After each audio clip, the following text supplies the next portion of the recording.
this might be a bit controversial, but in the same way, I think many people choose to look past the reality of what our country is, the standards that we now stand on. We can't ignore the reality of the history, but in many ways, I think certain people are prosecuted and maybe not recognized for the greatness, that they offer. I don't have anything negative to say about Sean Combs because my experience was not what the world has seen and how he's been, misrepresented. I'm not saying that every man is perfect. I'm not saying that all of us don't have flaws, but I can't, with any sense of humanity, not recognize the valuable contributions that this man made for us as Black entrepreneurs, for us as businessmen, for us as people who transition, culture and ideas into something that's tangible and becomes business. So many people benefited from what he created. And I acknowledge that.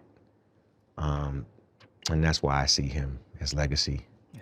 You told Shannon Sharp you learned a lot about business during that era. Absolutely. What'd you learn?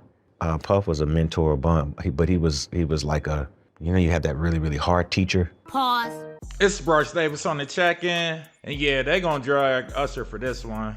You see, Usher is separating Diddy's legacy from his accusations. As y'all know, he's currently in prison for trafficking women over, basically flying them out and whatnot. And all types of allegations have been made. And, all Usher's doing is speaking on his personal experiences. And so my question to you guys is, when do we separate legacy from your personal life? Like, if Diddy was to die today, would he be celebrated? Or would he be celebrated in the wrong way, like they celebrating his death? Like, do we look at his contributions to hip hop, to life, whether it's Ciroc, Sean John, things like that, commercializing hip hop? Or do we go, nah, remember all the things that people say he did and, just completely dismiss his legacy? That's what I'm curious at.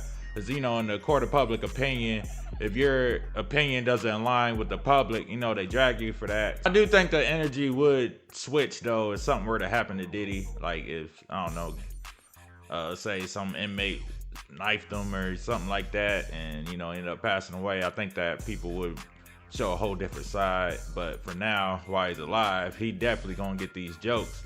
Cause then his bodyguard, Gene Deal, say that he heard that he sent Usher bleeding as a kid to the hospital, something like that. I don't know, man. I heard that story. I was like, hey, yo, look, this is getting out of hand. But let me know down below in the comments what y'all think. Y'all think that we should celebrate Diddy in any form or fashion, what he did outside of his personal sexual life? Or you think he needs to go down for everything that he's accused of? Let me know down below in the comments. And of course, if you like the video, make sure you like and subscribe.